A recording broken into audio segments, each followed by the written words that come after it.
The season of health is on. Cruise through HTX. My name is Freddie Cruz, and you know me. I've got to find a reason to talk about food on this show. That's why I'm welcoming my pal, Paul Petronella, owner of Polly's, to the show today. He's going to shed light on the operational and ethical decisions facing restaurants in today's market.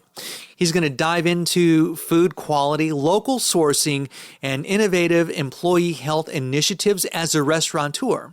His experience emphasizes the importance of adapting to industry changes while maintaining family and community values. I love Polly's, and you got to check them out if you haven't already. Also, if you enjoy this episode as much as I did putting it together for you, please consider sharing and subscribing to the show from my website at cruisethroughhtx.com. And last of all, please talk to your primary care physician before trying anything you hear during any of the episodes on this season of Cruise Through HTX.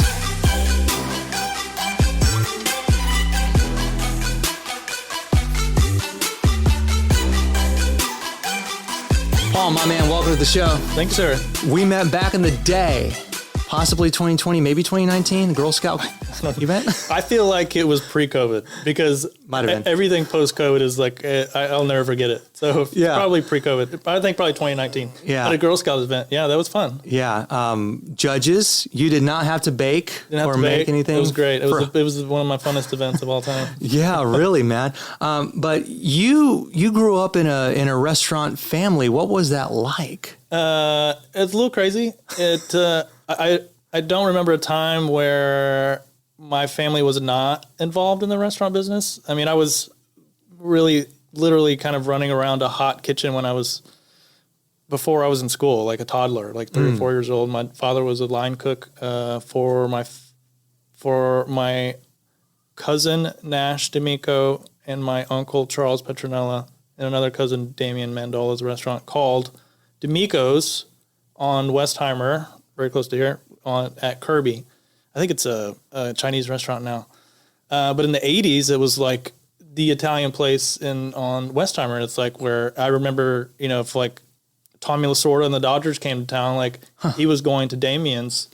And I was like the kid running around the bar in the dining room, not, like who's the kid? They're like, it's one of us. He's fine.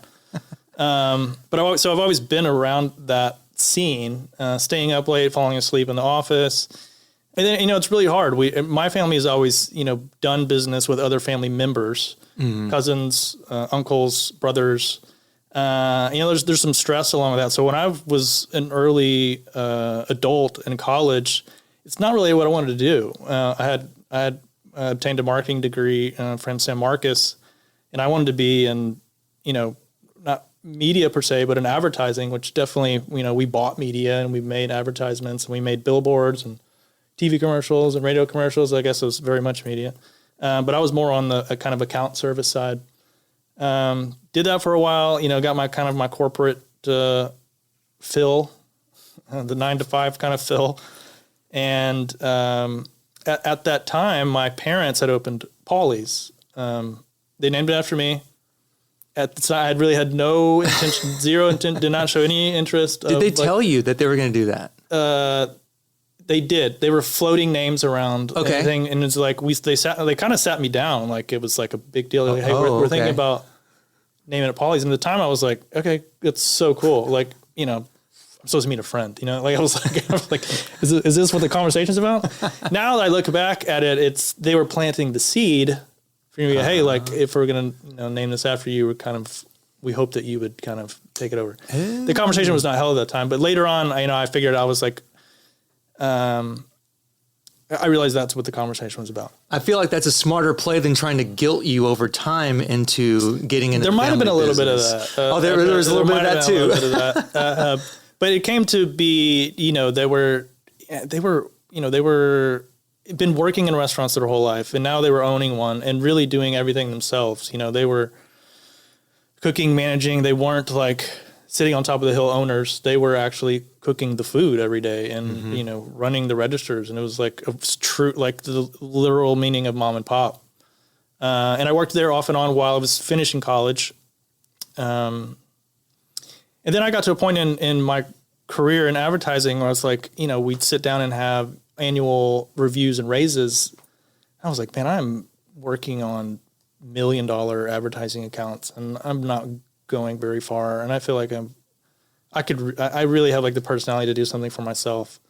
And so that was when the transition was like, it was good that I had that corporate knowledge so that I knew a lot about marketing and, how to bring infrastructure and things like that to the restaurant. And so then, we kind of had a conversation, but the deal was like, if I'm going to come back, I really want to kind of do, put my kind of, flair on it. I don't want to change too much, but that means like you guys get to go home. Oh, okay. Yeah. You guys get to go home and just like, let me do it. I'm going to make mistakes, but I pride myself in really not trying to make mistakes more than once, learning from those mistakes. So I learned a lot of things the hard way. Like I said, even though I've been around that business and I've, even worked in that business, I've done everything as far as an employee has done in that business. But then once you wear the hat, it's different. It's a different stress level and you don't get to clock out and, kind of those things, but it was very rewarding. And that,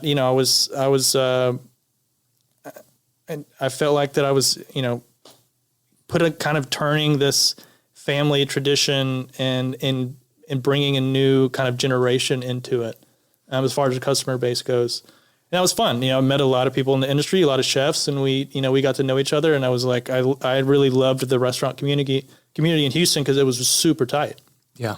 A lot of tight people helping each other out, in the restaurant community, no matter if you were a chef or a bartender or what, like we were always like visiting each other places and pumping each other up and you got to go eat at Polly's and you got to come see my bartender friend. So that was a very fun community to be part of and still are. Talk to me about the difference between when you first got into this with mom and dad and then now, because you and I share common beliefs that there's something wrong with the food. Like not yours, but the food overall, like in the United States, there is something gravely wrong with the food. And yes, far too many cases, it's literally killing us and our kids. Yes. So I agree with you. Yeah. Walk me through like what the challenges are, how different they were back in the day when you first started. Yeah. Obviously an Italian restaurant, we make we serve pasta. We make all of our own pasta. But, we've really seen a gluten epidemic. Could be. Yeah.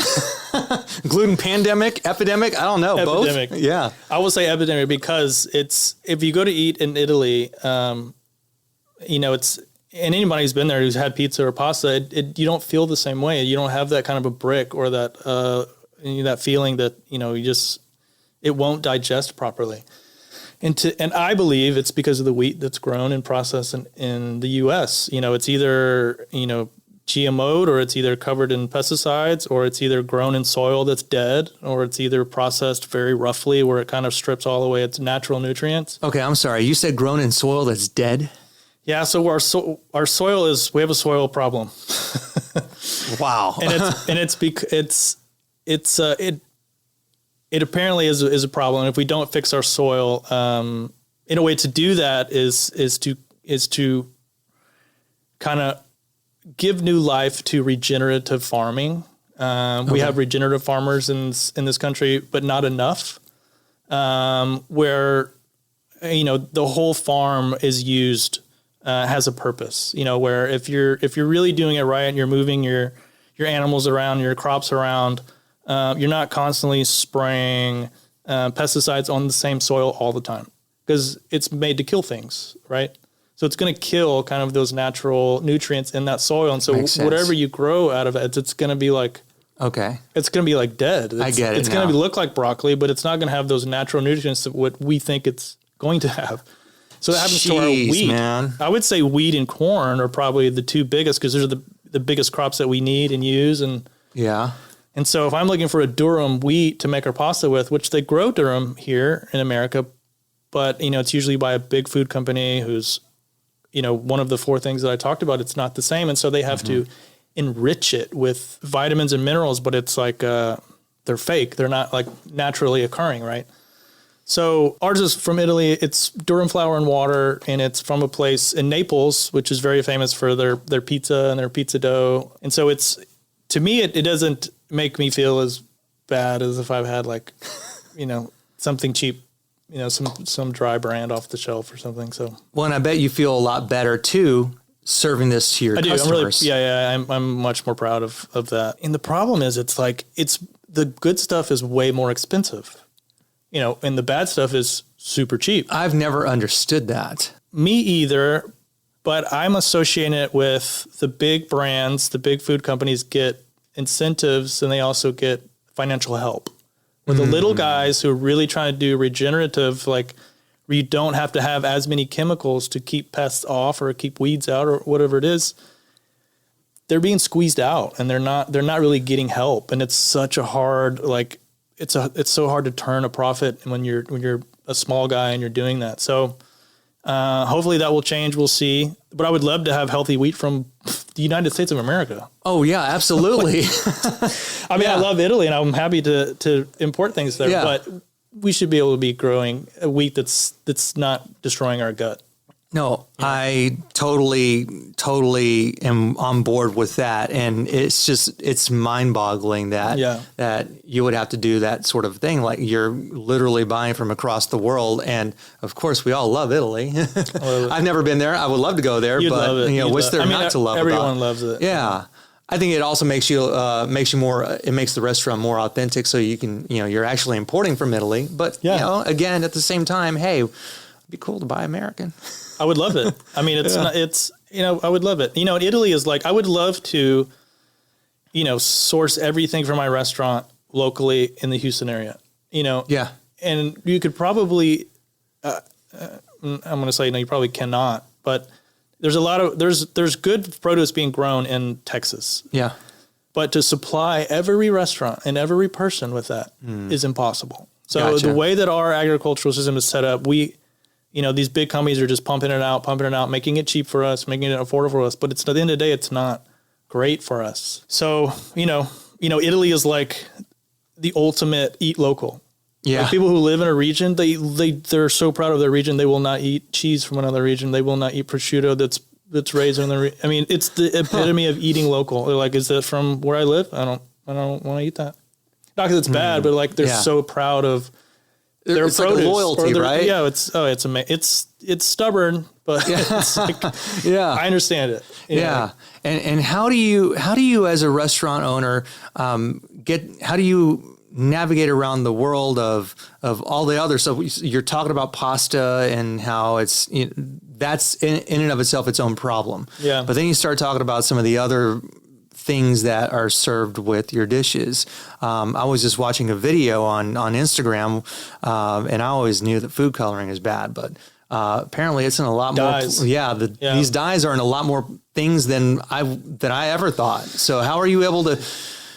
Are you really having how hard is it for you to cherry pick and make sure it's like, ooh, I didn't know that had that? It's hard. I mean, the things, are you talking about Kellogg's?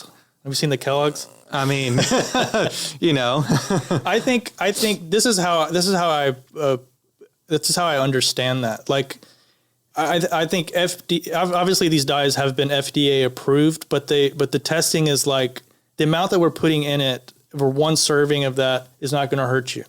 But I think what they don't realize is if a kid is like eating these dyes every day for breakfast, and this is their favorite cereal, and they're doing it for years, that's a problem. Yeah. I think if you have like a sweet treat or, a cake that's coated in icing or something, I don't think that's a problem, but I think the problem lies in like repetitively putting this in your body and not giving your body a chance to detoxify it. Right. Because our bodies are amazing. You know that. Yeah. And so it has the ability to detoxify, but when you're pounding it, it's like if you abuse drugs and alcohol, like if you're doing it every day, your body is going to shut down. Yeah. And so although kind of these dyes and toxins are FDA approved per serving, they're not really taking in effect that if you eat this every day because it's cheap and that's what you can afford and you have a single parent and this is just what I'm going to eat and you have a favorite, like I said, cereal or cupcake or whatever, and you're doing that every day and there's something poisonous in there, I think that's a problem. We don't have many dyes. We do decorate cookies, obviously, but it's very little, and you're not eating Polly's cookies every day because they're so rich in butter and sugar that I don't think you could. You have one cookie and it's like, all right, I need a glass of water. Yeah. Because they're just so buttery. I mean, it's real butter and real sugar and real flour, but they're just loaded full of like goodness and butter. If anyone has a recommendation on, food dyes, food coloring, as far as decorating desserts, that's not, that's like natural, I'm always looking. Mm-hmm. And the problem is they're expensive and they're really hard to find and they bleed. Like if you're trying to decorate something, sometimes they're powder and they bleed into everything else. Oh, gotcha. So if you're like a baker, an artist baker, and you're really like trying to nail down decorations and colors, you're disappointed when you kind of have to use some of these natural products. I think natural products can get better and I would love to use them. And I'm open to anybody that knows a product that's like really good in the kitchen. I want to talk a little bit about your interesting take on taking care of your employees. You've got dozens of employees and you 40. want to... Yeah, 40. No small feat to handle as a restaurant owner in Houston. But you've got an interesting take on helping them take care of themselves that I've never heard of. Every business owner would love to provide some type of health insurance to the staff. As a small business, especially a restaurant, there are restaurants who do it. But my concern is the way that health insurance is currently modeled. If the plan that we could afford for every single person, I'm not confident that plan would really even help that person unless they had an emergency or something. So what I've started doing personally is started looking into my personal blood work. Now, when I used to be on insurance, seeing a primary care physician, if I asked for a blood work, we were getting blood work, but it was a fraction of what I'm now seeing. So I've been doing that for a few years, nothing crazy. I'm not, it's even just looking at your blood work and going, oh, that's interesting, or I'm glad I don't have that, or glad is almost peace of mind in itself. Right. So instead of spending money on healthcare insurance in something I don't have a lot of confidence in, I don't think it's a really good bang for your buck, especially if, my staff's not going to be able to use it very well. I'm urging them to see the same people I'm seeing and look at their blood and start taking vitamins and supplements now. The problem is I've had some takers, but not everyone's interested in looking at their blood right now. So maybe it's a youth thing. It's definitely a youth thing. They're invincible. Like most people are younger than me and they're just not interested in it, but I'll keep offering it. I've had a couple of people, had a kitchen manager that took advantage of it and he learned that he was pre-diabetic and he would not have known that he was pre-diabetic. And he had a glucose monitor attached so that he could see what he was eating, how it was affecting his glucose. If you never would have done that and you just keep living the lifestyle and eating what you're eating, you might have been full-blown diabetic. Right. And now being on real prescription diabetes medication. And so, the point is to like not have to rely on medication or, as least as possible. Right. So it's like investing in your health, keeping that healthy opposed to so now spending for some money on something that's preventative. Just like, 100% preventative. But you don't know that unless you look at your blood. Yeah. So that's where I stand on that. I think it's changed my life physically, mentally. I feel stronger. I feel better. I feel more clear-headed. It's been great. I wish everyone did it. So I got to thank you for the book. This is Polly's by Paul Petronella. And then I got the shirt here. Yeah. And I love this. This is so kind of you. Yeah. It's Polly's, pollysrestaurant.com is his website. But look at this. Doing good is contagious. That applies to you very much so. One thing I didn't say, we met at the dessert event. Yeah, for the Girl Scouts. Benefiting Girl Scouts. But then during COVID, you were updating a website of places that were open during COVID. Yeah, we were. Do you remember that? KRVE, yes. Yeah. And I emailed you. I said, I noticed your list, and I said, would you please list us? Because I want people to know that we're open for to-go or whatever. And you said no problem. So you're always willing to help someone, especially the restaurant industry. I do what I can. Yeah. I love me some food. And the Houston restaurant scene is just, it's one of those things where Man, it's the most underrated aspect of this beautiful town. The Texas Medical Center and the restaurant scene. Yes. Far more better than the professional sports. Totally. You know, Totally. objectively speaking, Yeah. both really are. But Paul, thank you so much for coming by the thank show you. and speaking with me. It's always good to see you, man. Yeah.